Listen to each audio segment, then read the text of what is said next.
یہ ساس بہو میں جو آج کھٹپٹ چل رہی ہے. ابھی نیپال سے ایک بھائی کا میسج آیا, مولانا صاحب آج بٹرہا میں آپ تقریر کرنے جا رہے ہیں, تھوڑا ساس بہو پہ بول دی. کیا بولے بھائی ساس بہو پہ؟ ساس کے خلاف کچھ بولیں گے ساس ناراض ہو جائے گی, بہو کے خلاف کچھ بولیں گے بہو ناراض ہو جائے گی. اور بیچارہ جو شوہر ہوتا ہے وہ چکی کے دو پارٹ کے بیچ میں پستا رہتا ہے. اس کو ماں کا بھی خیال کرنا ہے, بیوی کا بھی خیال کرنا ہے. ماں وہ ہے جو دنیا میں اس کو لے کے آئی ہے, اور بیوی وہ ہے جس کے لیے دنیا میں وہی سب کچھ ہے. اب بیچارہ بیوی کی سائیڈ لیتا ہے تو ماں ناراض ہوتی ہے, ماں کی سائیڈ لیتا ہے تو بیوی ناراض ہو جاتی ہے. بڑا اچھا ایک لطیفہ ہے کہ ایک عورت کی لڑکی کی شادی ہوئی تو کسی نے کہا, لڑکی نے فون کر کے کہا کہ آپ کا جو داماد ہے وہ مجھ کو لے کر کے, آپ کی بیٹی کو لے کر کے گھومنے جا رہا ہے. کہا کہ کتنا اچھا میرا داماد ہے. پھر اس نے, لڑکی نے کہا کہ میں گھر میں رہتی ہوں تو میرے شوہر میرا ہاتھ بھی بٹا دیتے ہیں, گھر کے کاموں میں میرا سپورٹ بھی کر دیتے ہیں.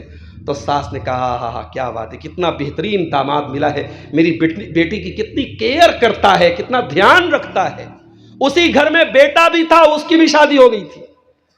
ایک دن سنڈے کا دن تھا, بیٹے کی چھٹی تھی, بیوی اس کی کچن میں کام کر رہی تھی. اس نے سوچا چلو تھوڑا کمرے کی صفائی کا کام میں کر دیتا ہوں. ماں نے دیکھا بیٹا جھاڑو لے کے گھر کی صفائی کر رہا ہے. کہا نالائق, تو اتنا بڑا تو بیوی کا جورو کا غلام بن گیا, تو بیوی کا کام خود کر رہا ہے, اس کا کام تو کر رہا ہے. تو یہ ہمارے سماج کی بڑی کڑوی حقیقت ہے. وہی کام داماد کرے تو خوبی ہے, وہی کام بیٹا کرے تو عیب بن جاتا ہے. میری پیاری ماں اور بہنوں, معاف کرنا. اگر آپ یہ چاہتی ہیں کہ آپ کی بہو آپ کو ماں کا درجہ دے تو آپ کو بہو کو بھی بیٹی کا درجہ دینا چاہیے. اور آپ جس عورت کو بہو بنا کے لائی ہیں وہ بھی کسی کی بیٹی ہے. اور کبھی یہ سوچئے گا کہ جو لڑکی آپ کے گھر میں بہو بن کے آئی ہے, آسان کام تو نہیں ہے میرے بھائی. میں سیمانچل میں آتا ہوں, کبھی کبھی 2 دن تک یہاں ٹھہر جاتا ہوں, بڑا اچھا لگتا ہے, بڑا سکون. بنارس میں سکون نہیں ہے, وہاں ادھر کھٹ کھٹ, ادھر پٹ پٹ, ادھر گاڑی کے چلنے کی آواز. یہاں سکون ہے بھائی, آرام سے, کوئی شور شرابہ نہیں, شانتی ہے. لیکن آپ کہیں کہ عبدالغفار صاحب آپ آئیے ارریا میں بس جائیے, تو میرے لیے تو بڑا مشکل ہو جائے گا. ایک لڑکی شادی کر کے آتی اپنا پریوار چھوڑ کے, آسان کام نہیں ہوتا ہے میرے بھائیوں. ماحول الگ ہوتا ہے, گھر الگ ہوتا ہے, رشتے نئے ہوتے ہیں. اس پریوار میں وہاں کر کے اتنا ایڈجسٹ کر لیتی ہے کہ اسی پریوار کی ایک سدسیہ بن جاتی ہے. اس عورت کی قربانیوں پر یوں پانی نہ پھیرو میری پیاری ماں اور بہنوں. اس بہو کی بھی کچھ قربانیاں ہوتی ہیں. مجھے افسوس کے ساتھ کہنا پڑتا ہے کہ آج دنیا کی ہر ساس کو شکایت ہے کہ اس کی بہو جو ہے وہ اس کے دل کی مراد پوری نہیں کر رہی, اس کے من کے مطابق نہیں ہے. مگر میں اس ساس سے یہی کہوں گا کہ تو بھی تو کبھی بہو تھی, کیونکہ ساس بھی کبھی بہو تھی. ساس یہ چاہتی ہے کہ جب میں بہو تھی اور میری ساس نے جتنا مجھ کو دبا کے رکھا ہے, میں ڈبل دبا کے اپنی بہو کو رکھوں. میری پیاری ماں اور بہنوں, پیار بانٹو, پیار بانٹو. اپنی بیٹیوں سے پیار کرتی ہو تو اپنی بہو سے بھی پیار کرو. حضرت عائشہ کو دیکھو, وہ چاشت کی نماز پڑھ رہی تھی, چاشت کی نماز پڑھ رہی تھی اور سورہ طور کی تلاوت کر رہی تھی نماز کے اندر. ان کا بھتیجا ان سے ملنے کے لیے آیا, قاسم بن محمد, ان کے بھائی کا بیٹا ان سے ملنے کے لیے آیا. دیکھا پھوپھی جان نماز پڑھ رہی ہیں اور سورہ طور کی یہ آیتیں حضرت عائشہ کی زبان پہ جا رہی ہیں. سورہ طور میں اللہ نے فرمایا جب جنتی جنت میں جائیں گے اور اللہ کی نعمتوں کو دیکھیں گے تو اللہ کا شکریہ ادا کرتے ہوئے کہیں گے فمن اللہ علینا ووقانا عذاب السموم. اے اللہ تیرا احسان ہے ہم پر, تیرا کرم ہے ہم پر کہ تو نے ہم کو جہنم کی ہواؤں سے بچا لیا, تو نے ہم کو جہنم کی آگ سے بچا لیا. قاسم بن محمد کہتے ہیں میں نے دیکھا کہ میری پھوپھی جان اسی آیت کو پڑھ رہی ہیں, دہرا رہی ہیں, پڑھ رہی ہیں, دہرا رہی ہیں. کہتے ہیں میں وہاں سے چلا گیا, میں مارکیٹ چلا گیا, بازار چلا گیا, اور بہت دیر کے بعد سودا سلف لینے کے بعد میں آیا ہوں, کیا دیکھتا ہوں میری پھوپھی جان اسی حالت میں کھڑی ہیں اور اسی آیت کو بار بار دہراتی چلی جا رہی ہیں, روتی چلی جا رہی ہیں. فمن اللہ علینا ووقانا عذاب السموم. اے اللہ تیرا کرم ہو گیا ہم پر, تو نے جہنم کی آگ سے ہم کو بچا لیا. یعنی حضرت عائشہ اس آیت کو پڑھ کے یہ محسوس کر رہی تھی اور اللہ سے یہ دعائیں کر رہی تھی اے اللہ ان خوش نصیبوں میں تو ہم کو بھی شامل فرما دے. یہ ہوتی ہے نماز, یہ نماز کب آپ پڑھیں گے؟ جب آپ کے دل میں یہ احساس ہوگا کہ اللہ ہم کو دیکھ رہا ہے۔ اور آگے بڑھیے، یہ جو احساس ہے کہ اللہ دیکھ رہا ہے، یہ احساس اگر دل میں پیدا ہو گیا تو دکھاوا نہیں کر سکتا ہے۔ وہ نماز پڑھے گا تو اللہ کے لیے پڑھے گا، وہ دان صدقہ خیرات کرے گا اللہ کے لیے کرے گا۔ آپ کے علاقے میں مدرسوں میں چندہ دیا جاتا ہے، ہمارے یہاں بھی مدرسے بنتے ہیں، ہمارے یہاں بھی مسجدیں بنتی ہیں، ہمارے یہاں یہ طریقہ نہیں جو آپ کے یہاں ہے۔ ہمارے اس طریقے کو ناپسند سمجھتے ہیں، ہمارا لاؤڈ اسپیکر لگا کر کے چندہ ہوتا ہے، اہل حدیثوں کا نہیں ہوتا، دوسرے لوگوں کیا ہوتا ہے۔ ہمارے یہاں لوگ گھر گھر جاتے ہیں، بھئی اللہ کا گھر بن رہا ہے، مسجد بن رہی ہے، مدرسے میں تعاون کی ضرورت ہے، 1000 10,000 1,00,000 جس کو جو دینا ہے وہ دیتا ہے۔ یہاں تو نہیں صاحب، میں دیکھتا ہوں بنگالی جو ہمارے علماء ہوتے ہیں بیچارے، وہ ہاتھ پکڑ پکڑ کے کوئی 1000 روپیہ دے رہا ہے تو وہ دباؤ ڈال کر کے 10,000 کروا لیتے ہیں۔ کہیں کہیں ہم سے بھی لوگ کہتے ہیں عبدالغفار صاحب آپ یہ کام کر دیے، میں نے کہا بھیا ہم کو یہ ہنر نہیں آتا، ہر کام ہر آدمی سے تھوڑی ہو سکتا ہے۔ لوگوں کی جیب سے پیسہ نکالنا، چندہ نکلوانا یہ بھی ہنر ہے۔ لیکن آپ غور کیجئے، میں آپ کے بنائے ہوئے اس سسٹم کو غلط نہیں کہہ رہا ہوں، لیکن میں یہ بتانا چاہتا ہوں کہ نیتوں کو ٹٹولیے میرے پیارے ساتھی۔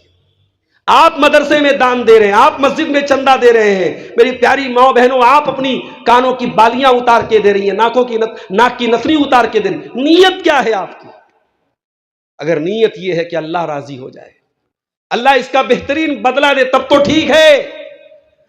اور اگر آپ کی نیت یہ ہے کہ پورے گاؤں کے، پورے بٹرہا کے لوگوں کو معلوم ہو جائے، پورے سکٹیا کے لوگ جان جائیں، پورے ڈومریا کے لوگ جان جائیں میں کتنا بڑا دانی ہوں، میں کتنا بڑا حاتم تائی کا باپ ہوں، اگر یہ آپ کا مقصد ہے تو آپ کی نیکی آپ کے منہ پر مار دی جائے گی۔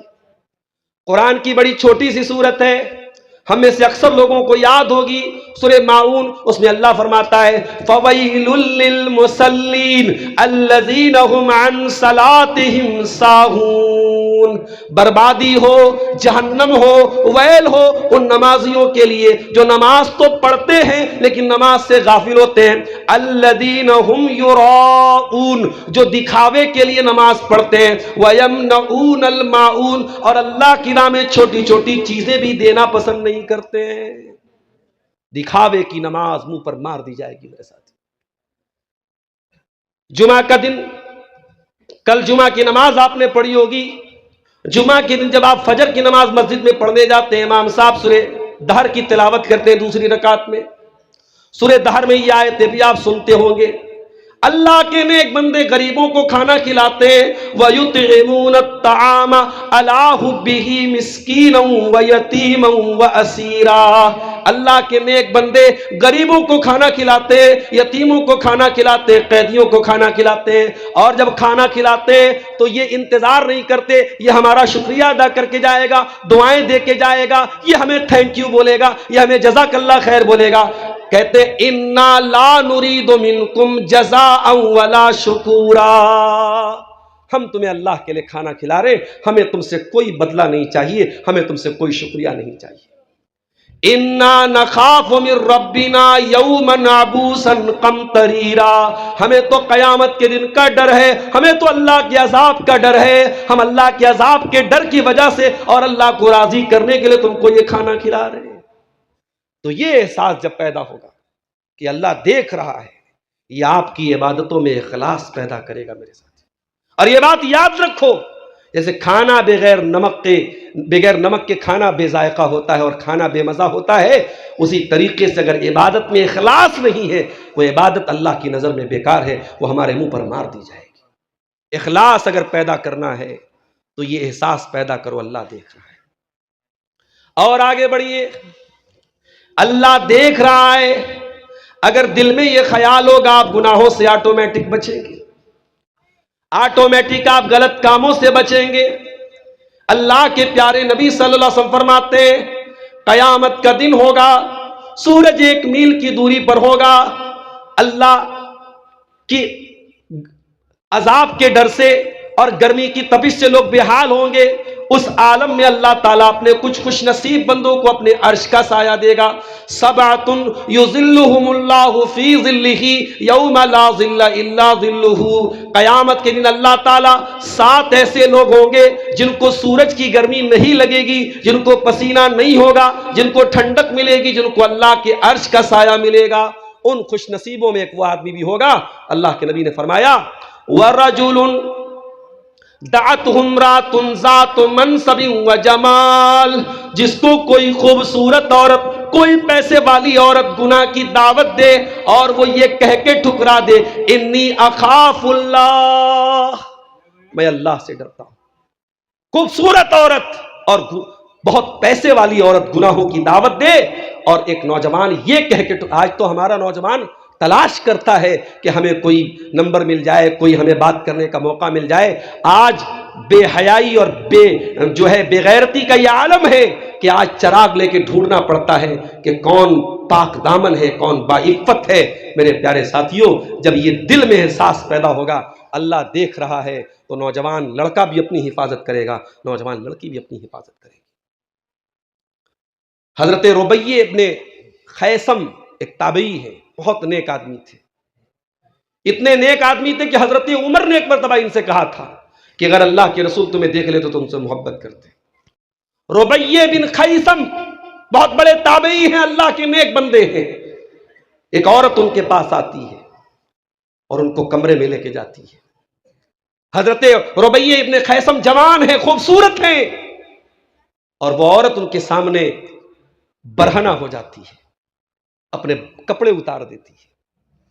وقت کا ایک بہت بڑا عالم ہے، وقت کا ایک بہت بڑا عابد ہے، اللہ کا نیک بندہ ہے، تابعی ہے، اور ایک جوان اور خوبصورت عورت ان کے سامنے برہنہ ہو جاتی ہے. ایسا نہیں کہ وہ مرد نہیں تھے، ایسا نہیں کہ ان کے اندر ایموشنز نہیں تھے، جذبات نہیں تھے، ان کے اندر شہوت نہیں تھی، ان کے اندر خواہشات نہیں تھی، لیکن اللہ کا ڈر تھا. میرے ساتھی، ربیع ابن خیثم اس عورت کے برہنہ ہونے کے بعد اپنی آنکھیں بند کر لیتے ہیں اور اس کو سمجھاتے ہیں اللہ کی بندی، یہ تو غلط کام کر رہی ہے، حرام کام کر رہی ہے، اللہ سے ڈر اور وہ کام نہ کر جس کام کرنے کا نہ تجھ کو ادھیکار ہے نہ مجھ کو ادھیکار ہے. ربیع ابن خیثم جب اللہ کا ڈر اس عورت کو یاد دلاتے ہیں، وہ عورت جلدی سے کپڑے پہن لیتی ہے، توبہ کر لیتی ہے، اور نیک لوگوں میں، عابد لوگوں میں، زاہدین میں اس عورت کا شمار ہوتا ہے. اور اس سے بھی بہترین مثال کریم ابن کریم اور نبی ابن نبی حضرت یوسف علیہ السلام کی مثال ہے. یوسف علیہ السلام جس عورت کے گھر میں رہتے ہیں وہ عورت ان کی مالکن ہے، حضرت یوسف اس کے کنٹرول میں رہتے ہیں. وہ عورت گھر کے سارے دروازے بند کر دیتی ہے اور بار بار یوسف کو اپنے پاس بلاتی ہے. حضرت یوسف جوان بھی ہے، خوبصورت بھی ہے، طاقتور بھی ہے، عورت بھی جوان ہے، اکیلا گھر ہے، بند کمرہ ہے، عورت خود دروازے بند کر رہی ہے اور یوسف کو بلا رہی ہے، گڑ گڑا رہی ہے، بار بار اپنے جال میں پھنسانے کی دعوت دے رہی ہے. سچویشن آپ دیکھو میرے ساتھی. آج ہمارا نوجوان کہتا ہے کہ بہت مشکل ہے گناہوں سے بچنا، یقیناً مشکل ہے، لیکن جتنے بھی مشکل حالات آ جائیں اگر یہ ڈر ہو کہ اللہ دیکھ رہا ہے تو آپ ضرور اپنے دامن کو گناہوں سے بچا لیں گے. وَرَاوَدَتْهُ الَّتِي هُوَ فِي بَيْتِهَا، یوسف جس عورت کے گھر میں رہتے تھے اسی عورت نے ان کو پھسلانے کی کوشش کی. وَغَلَّقَتِ الْأَبْوَابَ، اور اس نے گھر کے سارے دروازے اچھی طریقے سے بند کر دیے. وَقَالَتْ حَيْتَ لَكَ، اور اس نے کہا کہ اے یوسف میرے پاس آ جاؤ، مجھ سے گلے لگ جاؤ، میری باہوں میں آ جاؤ. قال معاذ اللہ، حضرت یوسف کہتے ہیں اللہ کی پناہ، اللہ کی پناہ. اے عزیز مصر کی بیوی، اے میری مالکن، میں یہ غلط کام نہیں کر سکتا، میں زنا نہیں کر سکتا، میں بدکاری نہیں کر سکتا، میں اپنے مالک کے ساتھ غداری نہیں کر سکتا. انہو ربی احسن مثوایا، میرے رب نے اس گھر میں مجھ کو ٹھکانہ دیا، اس گھر میں مجھ کو عزت دی، اور اپنے مالک کی بیوی کے ساتھ میں اتنا غلط کام کروں، اتنا بڑا ظلم میں نہیں کر سکتا. یہ ڈر آپ کو گناہوں سے بچائے گا میرے پیارے ساتھی. صحیح بخاری کی روایت اپنے سامنے رکھیے، جو 3 لوگ غار میں پھنس گئے تھے. اور ان تینوں نے اپنے اپنے نیک عمل کا وسیلہ لگا کے اللہ سے دعا کی تھی۔ کچھ لوگ بولتے ہیں کہ اہل حدیث وسیلہ کو نہیں مانتے، اہل حدیث یقیناً وسیلہ کو مانتے ہیں، جائز وسیلہ کو مانتے ہیں۔ آپ اپنے نیک عمل کا وسیلہ لگا کے اللہ سے دعا کریں، بہت اچھی بات ہے۔ آپ اللہ کے ناموں کا وسیلہ لگا کے، اللہ کی صفات کا وسیلہ لگا کے دعا کریں، بہت اچھی بات ہے۔ آپ کو اللہ سے روزی مانگنا ہو، آپ اللہ سے دعا کریں، اللہ تو رازق ہے، رزاق ہے، روزی دینے والا ہے، مجھ کو بھی روزی دے دے، بہت اچھی بات ہے، اللہ دعا قبول کرے گا۔ رمضان میں آپ شب قدر میں کیا دعا پڑھتے ہیں؟ اللہم انکا عفو تحب العفو فاعف عنا، اے اللہ تو معاف کرنے والا ہے، معافی کو پسند کرتا ہے، اللہ مجھ کو بھی معاف کر دے۔ آپ نے اللہ کی صفت عفو کا وسیلہ لگایا، آپ نے اللہ کی ایک صفت کا وسیلہ لگایا، اللہ کے ناموں اور اللہ کی صفات کا وسیلہ لگایا جا سکتا ہے۔ اسی طریقے سے اپنے علاقے کے کسی اللہ کے نیک بندے سے جو زندہ ہوں، ان کے پاس جا کے ان سے دعا کرانا، یہ بھی جائز ہے، یہ بھی ایک طریقے کا وسیلہ ہے۔ کسی زندہ انسان کی دعا کے ذریعے وسیلہ، یہ بھی جائز ہے۔ ہاں، کسی کے انتقال کے بعد، اس کے قبر میں چلے جانے کے بعد ہم قبر پہ جا کے کہیں کہ اے فلاں صاحب آپ میرے لیے دعا کریں، یہ چیز نہ نبی سے ثابت ہے نہ صحابہ سے ثابت ہے، ہم اس وسیلہ کے خلاف ہیں۔ وہ تین لوگ جو غار میں پھنس گئے تھے، ان تینوں نے اپنے اپنے نیک عمل کا وسیلہ لگایا تھا اور اللہ نے ان کی مصیبت کو دور کیا تھا۔ اس میں سے ایک نے کہا تھا، اے اللہ میری ایک چچا کی لڑکی تھی، میری چچا کی بیٹی تھی، کنت احبھا، اور میں اس سے بہت محبت کرتا تھا۔ آج کل محبت بھی ہمارے نوجوانوں کا بڑا پسندیدہ ٹاپک ہے، محبت بڑا پسندیدہ عنوان ہے۔ آج ہر لڑکا ہر لڑکی محبت کے مایا جال میں پھنسا ہوا ہے۔ بڑا آسان ہے کسی کو محبت کا پیغام دے دینا واٹس ایپ اور فیس بک کے اوپر، لیکن آج کل کی محبت لکھو پھینکو قلم کی طرح ہے۔ قلم کی روشنائی ختم، نیا قلم آ گیا، نیا محبوب آ گیا۔ اب تو وہ محبت ہے کہ صبح کا محبوب الگ ہے، شام کا محبوب الگ، اب کپڑوں کی طرح محبوب بدلتے ہیں، ادھر بریک اپ ہوا ادھر پیچ اپ ہوا۔ یہ محبت نہیں ہے۔ آؤ میں تم کو بتاؤں محبت کیا ہوتی ہے۔ محبت وہ ہوتی ہے جو اللہ پیدا کرتا ہے۔ جو واٹس ایپ کے ذریعے محبت پیدا ہو، جو فیس بک کے ذریعے محبت پیدا ہو، جو حرام طریقے سے محبت پیدا ہو، وہ محبت نہیں ہے۔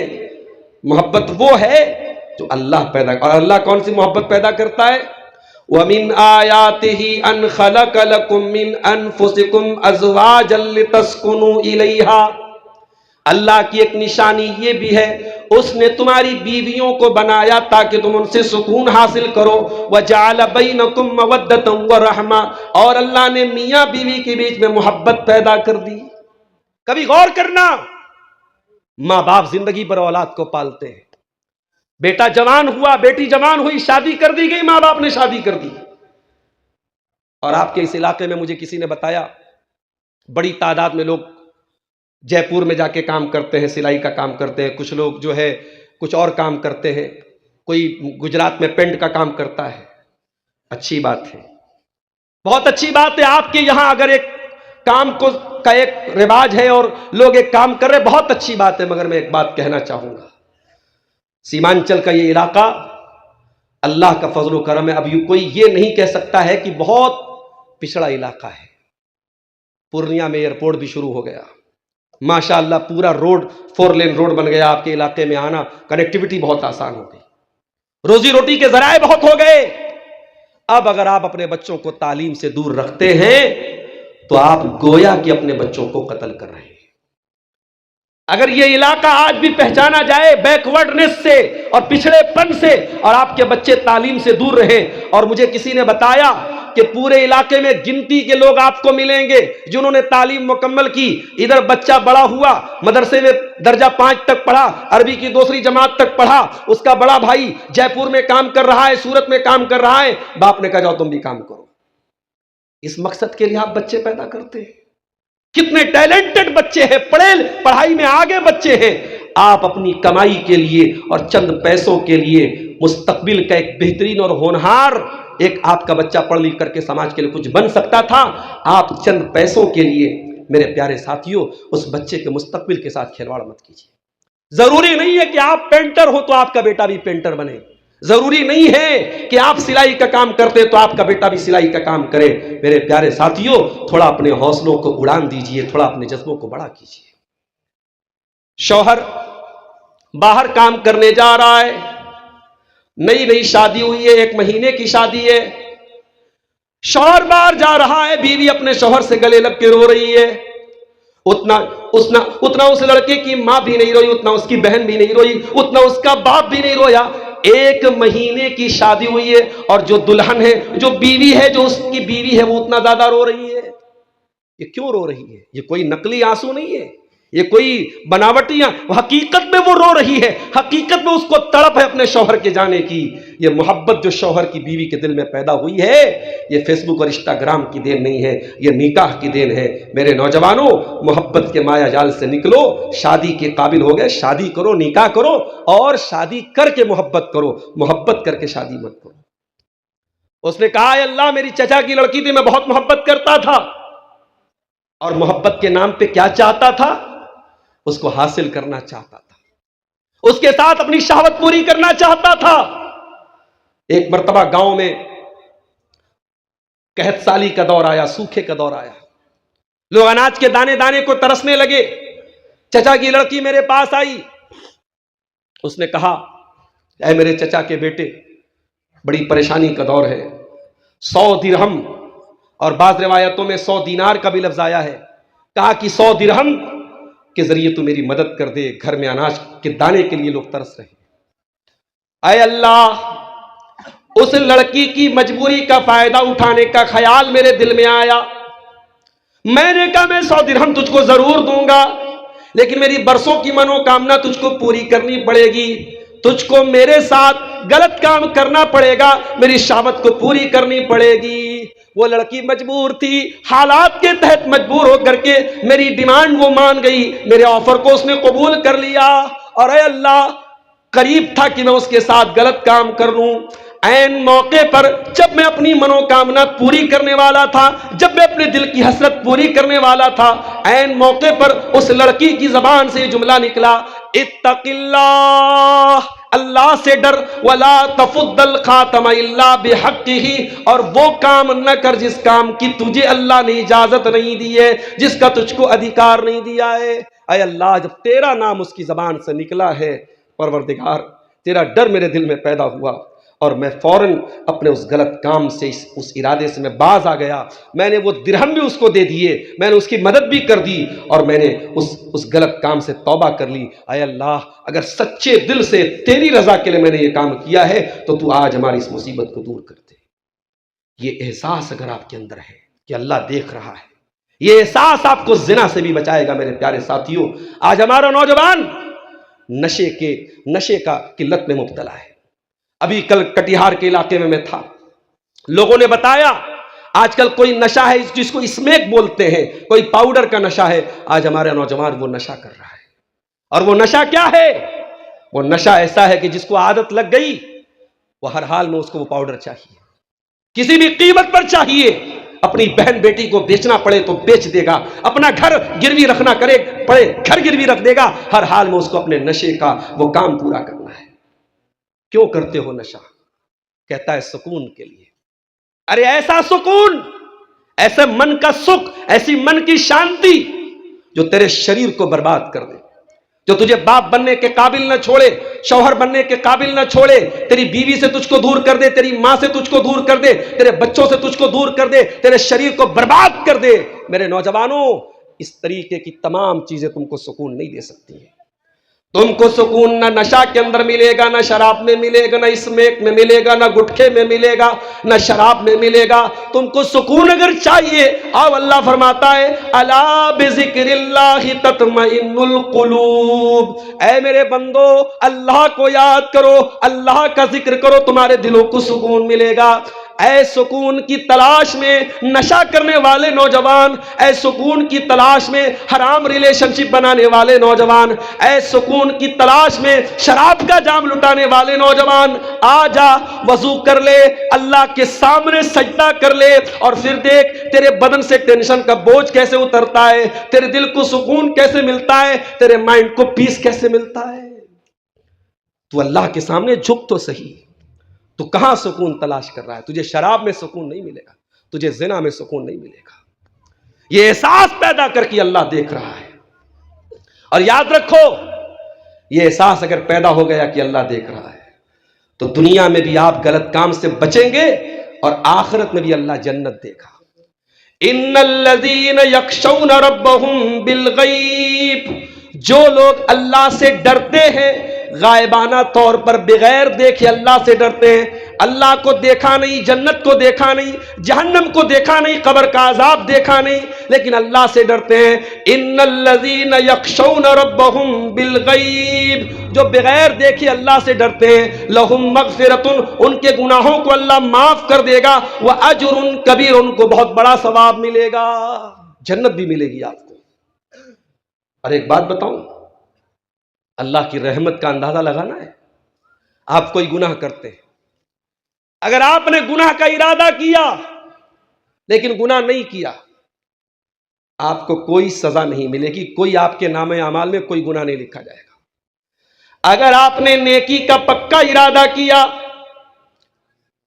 عشاء کی نماز آپ نے پڑھی، عشاء کی نماز کے بعد آپ نے سنت بھی پڑھ لی، وتر کی نماز آپ نے نہیں پڑھی، آپ کا ارادہ تھا رات میں اٹھوں گا تہجد کی نماز پڑھوں گا، آپ بستر پہ گئے، سو گئے، ارادہ تو تھا، موبائل پہ آپ نے الارم بھی لگایا تھا 2 بجے کا 3 بجے کا، موبائل بجتا اور آپ کی نیند نہیں کھلی، لیکن آپ نے ارادہ پکا کیا تھا، آپ کی نیند کھلی فجر کے ٹائم، آپ نے تہجد نہیں پڑھی، آپ نے تہجد نہیں پڑھی، مگر آپ کو تہجد کا ثواب ملے گا۔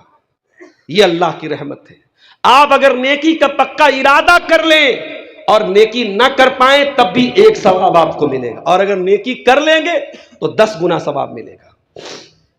اور اگر آپ نے کسی گناہ کا ارادہ کیا تو اللہ تعالیٰ فرشتوں سے کہتا ارقبو، میرے بندے پر نظر رکھو، اگر میرا بندہ یہ گناہ کر لیتا ہے تو اے میرے فرشتوں ایک گناہ اس کے نامہ اعمال میں لکھنا، اور اگر میرا بندہ گناہ نہیں کرتا ہے، شراب پینے کا خیال آیا، زنا کرنے کا خیال آیا، حرام کام کرنے کا خیال آیا، بندے نے غلط کام کرنے کا ارادہ کیا لیکن ابھی اس نے گناہ نہیں کیا، اگر وہ گناہ سے بچ گیا، اللہ کہتا ہے فَاكْتُبُوهَا لَهُ حَسَنًا، میرے بندے کے نام اعمال میں ایک نیکی لکھ دو۔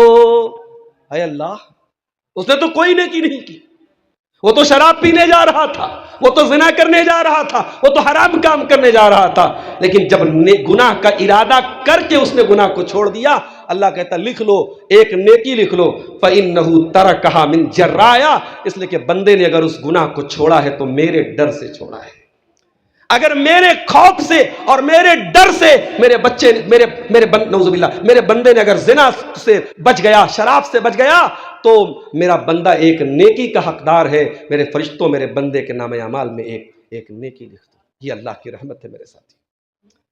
اور اگر یہ خیال دل سے نکل جائے کہ اللہ دیکھ رہا ہے تو انسان کچھ بھی کر سکتا ہے، انسان بے حیا بن سکتا ہے، بے غیرت بن سکتا ہے۔ جب دل میں یہ ڈر ہی نہ ہو کہ اللہ دیکھ رہا ہے تو کچھ بھی کر سکتے ہو۔ اسی لیے اللہ کے پیارے نبی فرماتے کل امتی معافن الا المجاہرین، میری امت میں سب کے گناہوں کو معاف کر دیا جائے گا لیکن ان کے گناہ معاف نہیں ہوں گے جو کھلم کھلا گناہ کرتے ہیں۔ صحابہ نے کہا اللہ کے نبی کھلم کھلا گناہ کا کیا مطلب ہے؟ آپ نے فرمایا ان یعمل الرجل لیلا، بندہ رات میں کوئی گناہ کرے اور صبح اللہ تعالیٰ اس کے گناہ پر پردہ ڈال دے، اور بندہ اپنے گناہوں کا پردہ چاک کرے، دنیا کو بتائے میں نے گناہ کیا ہے۔ آج کل غلط کام کرنے کے بعد اس کا ویڈیو بھی وائرل کیا جاتا ہے۔ یہ دور وہ دور آ گیا کہ گناہوں کی پبلسٹی کی جاتی ہے، گناہوں کو پھیلایا جاتا ہے۔ یاد رکھو گناہ کرنا بہت بڑا گناہ ہے اور گناہ کی پبلسٹی کرنا اس سے بڑا گناہ ہے۔ میرے نوجوانوں، سوشل میڈیا چلانے والوں، اگر آپ کے پاس کوئی غلط ویڈیو پہنچا ہے اور آپ نے اس کو دیکھا ہے تو آپ نے گناہ کیا ہے، لیکن اگر آپ نے اس کو دوسروں کو سینڈ کیا ہے تو آپ نے اور بڑا گناہ کیا ہے۔ کان کھول کے سن لو، اللہ قرآن میں کہتا ہے کہ جو لوگ ان الذین یحبون ان تشیع الفاحشۃ فی الذین آمنوا، جو لوگ ایمان والوں کے درمیان بے حیائی کو پھیلانا چاہتے ہیں ان کو دنیا میں بھی دردناک عذاب ملے گا اور آخرت میں بھی دردناک عذاب ملے گا۔